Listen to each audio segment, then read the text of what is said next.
di dalam Islam itu kita sangat meyakini bahwasanya mayit itu tetap bisa merasakan. Oh, Ya kan ya? Makanya kata Rasulullah ketika nanti ada mayit, pas kamu mandiin dia, pelan-pelan.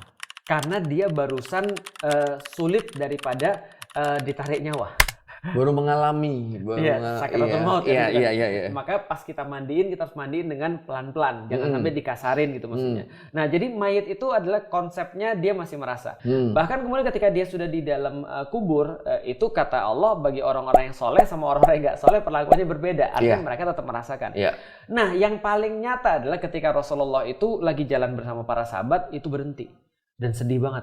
Lalu kemudian Rasul bilang gini, ini ada 2 kubur ini, orang 2 ini lagi diazab. Oke. Jadi Rasul mendengarkan teriakan mereka nih, atau setidaknya kengerian yang kemudian yang mereka alami. Rasul tahu. Maka Rasul kemudian mengambil 1 pelepah kurma, membaginya jadi 2, kemudian menancapkan kemudian itu, lalu kemudian berdoa begini, semoga selama pelepah kurma ini masih basah, maka mereka diringankan azabnya. Nah itu berarti ada gitu ya, berarti ada koneksi antara orang hidup dan ada orang yang wafat. Nah, ini kemudian yang aku yakin menjadi awal culture itu. Awal culture di Indonesia bahwa saya ada orang-orang yang kemudian datang ke makam, apakah itu makam ulama atau itu makam keluarganya tentu saja gitu kan, ataupun makam siapa saja yang pertama ada banyak hal yang bisa dilakukan di sana. Yang pertama mengingat mati. Makanya kata Rasul perbanyaklah mengingat mati. Dan salah satu adalah dengan mengunjungi makam. Dan itu yang Rasulullah lakukan literally ketika beliau menjelang wafat kan gitu kan ya. Nah, itu yang pertama. Yang kedua adalah yang bermanfaat untuk orang-orang di sana, mendoakan mereka. Benar. Maka dari situ ada muncul sebuah kebiasaan orang-orang muslim mengunjungi makam, entah itu mengingat mati atau untuk mendoakan mereka.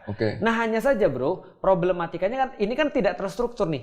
Kadang-kadang ada orang mau pergi, ada orang nggak mau pergi, kadang-kadang lupa dan segala. Nah, maka mungkin mereka perlu semacam trigger. Dan trigger itu menurutku karena Ramadan dipandang sangat mulia banget, sangat keren banget, maka orang-orang menyambut itu dengan pokoknya apa yang bisa kita lakukan. Contoh ya, kalau di umum di Indonesia ada budaya tadi, ngunjungin makam, namanya nyekar. Nanti kita akan ngomong kenapa namanya nyekar. Nah, jadi karena saking pentingnya bulan Ramadan ini, orang beramai-ramai untuk gimana cara kita menyambut Ramadan dengan paling baik. Maka muncul budaya nyekar. Nah, pertanyaannya kenapa di Indonesia jadi nyekar? Karena gampangnya sederhana, pohon kurma nggak ada.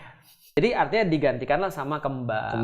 Sama ayat tadi, basah dan segala macam. Nah, cuma yang perlu memang diperhatikan adalah niatnya. Jangan sampai niat kita meniru segala sesuatu yang bukan Islami. Gitu maksudnya. Niatnya memang benar-benar meniru Rasulullah mendoakan mayit.